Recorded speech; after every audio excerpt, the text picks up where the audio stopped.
Avoidance. Avoiding or withdrawing occurs when people physically or psychologically remove themselves from the conflict scene or episode, often by denying the conflict, being indirect and evasive, changing and or avoiding topics, employing noncommittal remarks, and making irrelevant remarks or joking as a way to avoid dealing with the conflict at hand.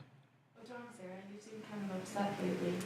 I'm just so annoyed. Jacqueline's been really pissing me off lately. I'm sorry. Jacqueline could be hard to deal with. Have you talked to her about it? Not really. I mean, no, not at all. Why not? Well, you see, she's bringing this guy back to our room. Wait. Like she's bringing a guy back? Or she's bringing a guy back? Like, bringing a guy back. I thought she was still dating Paul. Yeah, she is. How do you feel about this? Well, she's not doing anything while I'm around, but you know, she still has a boyfriend. And I feel like as her roommate, I should say something to her. I'm just not sure what to do. Well, you know how she gets when it comes to boys. I know, she doesn't listen to anybody, not even her best friends. It's so annoying. She always flies off the handle when somebody even mentions that they don't like what she's doing. I know, but don't you think you should say something? I mean, she's one of our best friends. I know, but we only have 2 weeks left living here, and I don't want her to be pissed off at me for the rest of the quarter. And we're supposed to be living in the same house next year. And I don't want her to back out and have us all get screwed over for housing. That's a good point. I agree. Ideally, we would like to talk to her about it, but the consequences of saying something could bring on an even worse situation. Exactly. And it's likely that she won't even change what she's doing. Good point. I feel like avoiding the situation would be best. No drama with our friends, and we avoid having her back out in housing next year.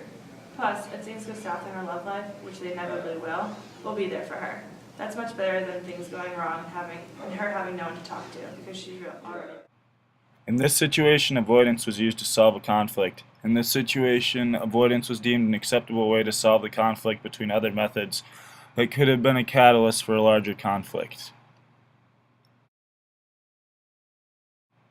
Accommodation is the act of neglecting your own concerns to satisfy the concerns of another person. Use of accommodation might take the form of selfless generosity or charity, obeying another person's orders when you would prefer not to, or yielding to another's point of view. Hey Morgan, how's practice today? It was so long, I'm starving. So am I. Want to go get dinner? Of course, I've wanted to go to Greeks or Jason's Thai. What would you like to get? Oh, I love Jason's, but I go there all the time. Want to try something new? Sure, what were you thinking? How about going to that new Lebanese place? What is that called again? Oh yeah, that place on University. It's Ali something. Alibaba! Of course, Alibaba, but I'm not a huge fan of Middle Eastern food.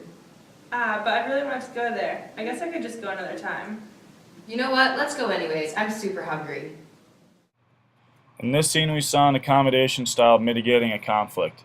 In the beginning of the scene, Morgan said she was hungry. Despite not thinking she would like Lebanese food, she agreed to go anyways because of the greater need of the group to get food took precedence.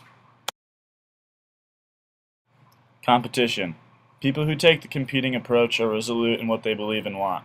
Operating from a position of power, expertise, or strength, this approach is useful in an emergency situation when an immediate decision needs to be made to resolve an unpopular issue.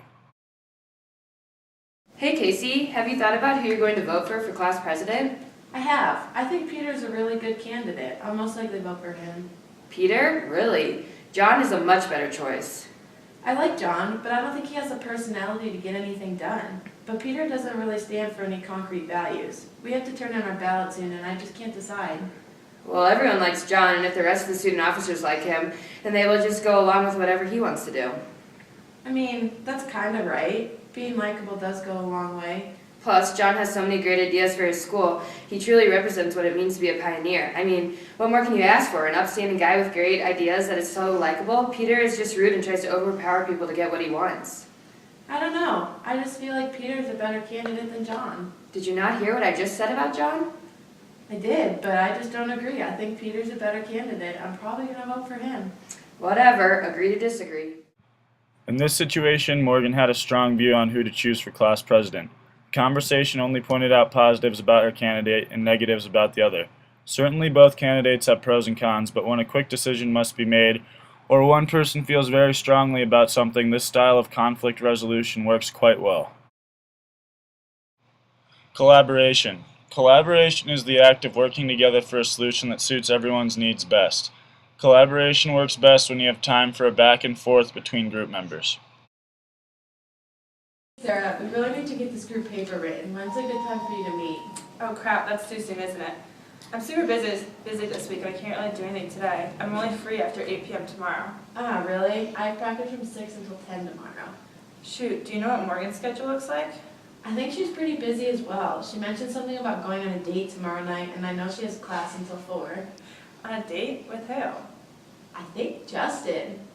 Justin? Yeah, she mentioned it earlier. Didn't ask questions. Interesting. Well, how does Wednesday look for you? I'm free, but I think Morgan will be out of town Wednesday and Thursday. Wow, we really are busy people. What should we do? How about I create a Google Doc and we can collaborate on there? That way we all have a say in the paper, but we don't need to be in the same place at the same time. That's such a good idea. This way we don't need to worry about scheduling conflicts. Perfect. I'll send Morgan the link. In this scene, we saw a group that couldn't find the time to meet. After discussing their options, they found one that would work for all parties involved without anyone having to give up anything. Compromise. Compromise refers to the realization of a mutually acceptable settlement between two conflicting parties in which each party makes some concession. This response involves splitting the difference or steering a middle course. Hey Morgan, I think our rent's due soon. I'm really sorry, but my boss hasn't paid me yet this week, and I don't have enough money in my account to pay it. Morgan, have you thought about your options or anything?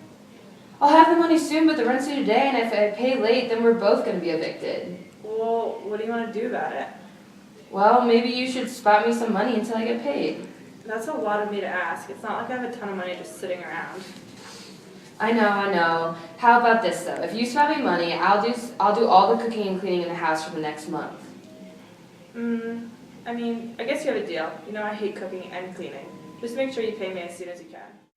In this scene, compromise was effectively used. When a conflict arose, both girls gave up something in order to avoid a mutually negative outcome, getting evicted.